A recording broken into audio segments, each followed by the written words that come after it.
छत्रपती शिवाजी महाराजांना प्रथमतः वंदन करतो। गुरुवर्य रापा सबनीस यांच्या प्रांगणामध्ये आपण सर्व उत्तर आहे तर गुरुवर्य रापा सबनीस यांच्या विचारांना आणि त्यांच्या कार्याला नमन होतो। व्यासपीठावरचे सर्वच मान्यवर बंधू भगिनी ज्यांनी आपल्याला आमंत्रित केले ते आदरणीय महाजन सर आणि प्रसाद बांगर ज्यांच्यासाठी आपण एकत्रित आलोय, अर्थात आदरणीय स्वप्नीलजी जुन्नरकर आणि प्रशांत ब्रह्मे आणि त्यांची सर्व टीम। वेळ छोटा आहे याची मला कल्पना आहे। आधीच्या वक्त्यांना 3-3 मिनिटं होती, मला 5 मिनिटं होती, पण तरी मी 3 मिनिटात संपवायचा प्रयत्न करतो। मी इतर काय भाषण करण्यापेक्षा काही गोष्टींची तुम्हाला माहिती देऊ इच्छितो। आपल्याला माहिती आहे की जगभरामध्ये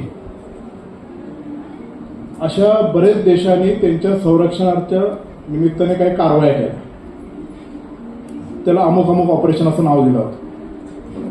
मी जेव्हा आमदार होतो तेव्हा अशी अनेक वादळं आली, त्याच्यामध्ये निसर्ग, तोक्ते, फयान, गुलाब अशी वादळांचे नाव होत। मी ते म्युझिक बंद करतो। मी कुतूहलाने ही नावं कोणी दिली, तोक्ते, फयान, तर ती माहिती मला अशी मिळाली की ज्या देशांनी चक्रीवादळ येतंय असं पहिलं शोधलं त्या देशांनी ते नावं दिली।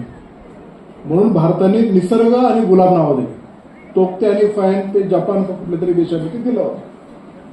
असेच आता नुकतंच पाकिस्तानवर एक ऑपरेशन झालं, त्या ऑपरेशनचं नाव काय होतं, सिंधू। असं एक इस्रायलने इराणवर हल्ला केला, त्या ऑपरेशनचं नाव होतं ऑपरेशन रायझिंग लायन। इराणने परत इस्रायलवर हल्ला केला, त्या ऑपरेशनचं नाव होतं ऑपरेशन ट्रू प्रॉमिस 3। आता हे काय होतं, कारण त्यांनी यापूर्वी जेव्हा इस्रायलवर हमला केला होता त्याचे ट्रू प्रॉमिस असे नाव होते, ते नंबर 3 होते। मधील अमेरिकाने इराणवर हल्ला केला, त्याचं नाव होतं ऑपरेशन मिडनाईट हॅमर। नंतर इराणने परत बदला घेतला आणि कतारला जे युएसचं एअरवेज आहे त्याचं ऑपरेशनचं नाव होतं ऑपरेशन बशायर अल फतेह।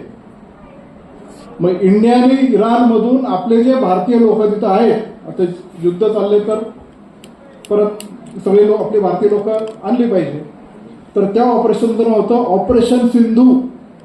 सिंदूर नाही, सिंदूर आपलं पाकिस्तान होतं, हे ऑपरेशन सिंधू। आता ईशान्य राज्यामध्ये जी ढगफुटी झालेली आहे तिथं जे काय लोकांना वाचवायचंय, तिथं ढगफुटीचं प्रयोजन करायचंय, त्याचं नाव आहे ऑपरेशन स्वस्तिक। सीबीआयने आता एक नवीन ऑपरेशन काढले सायबर क्रिमिनलला आटोक्यात आणण्यासाठी, त्या ऑपरेशनचं नाव आहे ऑपरेशन चक्र। आणि आता नवीन जे अध्यक्ष आपण नेमलेले आहे त्यांना पण श्रोत्री साहेब तुम्ही सगळ्यांनी एक ऑपरेशन दिलंय, त्या ऑपरेशनचं नाव इथे दिलं युनाइट फॉर गुड।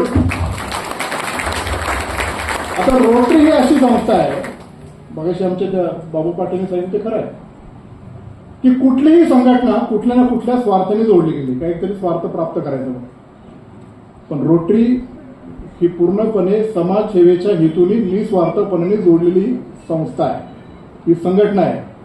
त्यांच्या मनात कुठलाही स्वार्थ नाही। मी पण एक रोटरीयन आहे।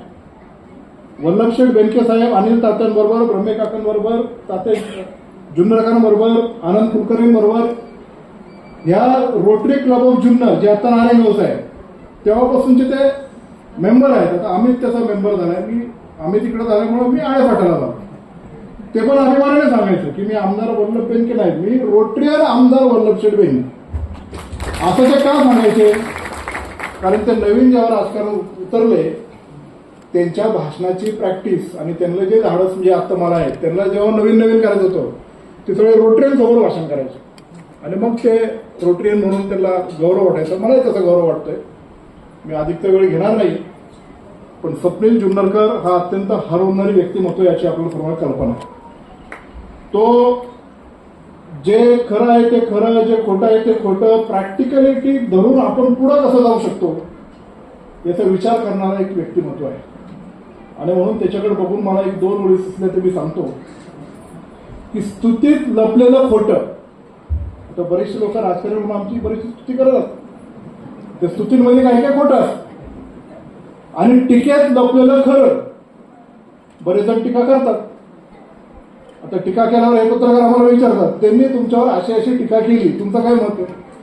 मी सांगतो, त्यांनी जी टीका केलेली आहे हे त्यांचं वैयक्तिक मत आहे. त्याच्यातून मला काही घेण्यासारखं असेल तर मी घेतो, बाकीचं सोडून देतो. मला भरपूर काम आहे. म्हणजे टीकेत लपलेलं खरं. टीका केली म्हणजे काहीतरी एखादा मुद्दा असा घेण्याचा. म्हणून स्तुतीत लपलेलं खोटं आणि टीकेत लपलेलं खरं हे ज्याला कळलं त्याला आपोआप चांगल्या आणि वाईट गोष्टीची ओळख निर्माण होते. आणि चांगल्या आणि वाईट गोष्टीची ओळख या स्वप्नील जुन्नरकरला अचूक आहे. याच्याबद्दल आपण सर्वजण सहमत आहात. आणि आजही मी सहमत झालो. चांगल्या आणि वाईटची त्याला ओळख असल्यामुळं इतर कुठला पाहुणा बोलण्यापेक्षा तू मला बोलव.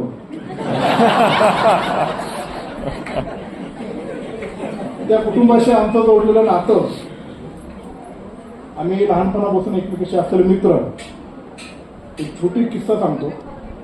2019च्या निवडणुकीला मी जेव्हा उभं होतो तेव्हा काही माझे मित्रमंडळी आले आणि ते म्हणले, अतुल शेठ आपल्याला टी शर्ट वाटायला लागणार. मग कुठं वाटायचे? ते म्हणले गणपती मंडळाचे कार्यकर्ते, आदिवासी भाग असेल किंवा जिथं कामगार असेल त्यांना आपण टी शर्ट देऊ, ते घालतात, आपली जाहिरात होईल. किती छापायचे? ते म्हणले 20,000 छापायचे. आता 20,000 छापायचे. मी अधिकाऱ्याला विचारलं, हे चालतं का? त्याला नाही चालत. असं काय, इलेक्शनचा खर्च तुमच्या अंगावर येईल सगळा. अरे म्हणलं आता काय करायचं? तर मी एखादी सजेस्ट केलं की तुमचं नाव नका टाकू, पण अशी एक टॅगलाईन करा की ज्याच्यामध्ये सगळे जुन्नरच्या लोकांना पण भावलं पाहिजे आणि तुमचं ते ब्रँड पण. मग काय करायचं? तर मला 1-2 जणांनी सजेस्ट केलं की त्याच्यावर आम्ही जुन्नरकर. माझे 20,000 टी शर्ट आम्ही जुन्नरकर नावाचे आम्ही छापले आणि सगळीकडे वाटले. पण त्यानंतर मी स्वप्नीला कायम सांगतो की तुझ्या जाहिरात मी करते बरं का. नाही तर झाली जाहिरात, मग आपल्याला पण काय हरकत नाही असं त्याला नको वाटायला. असो, हे पुढचं वर्ष स्वप्नीलच्या नेतृत्वाखाली अत्यंत चांगलं जाईल. याच्या बाबतीत कोणाच्याही मनात शंका नाही. अर्थात तो प्रेसिडेंट जरी नसला तरी रोटरी क्लबला तो सातत्याने तो आणि त्याचं कुटुंब ही मदत करत असतात. आणि भविष्यातलं हे एक वर्ष निश्चित प्रकारे चांगले जाईल. त्याला जी काय मदत लागेल, एक मोठा भाऊ या नात्याने अतुल बेनके त्याच्या पाठीमागे भक्कमपणे उभा आहे. एवढंच या निमित्ताने तो सांगतो आणि म्हणजे 2 शब्द संपवतो. जय हिंद, जय महाराष्ट्र, जय शिवराय.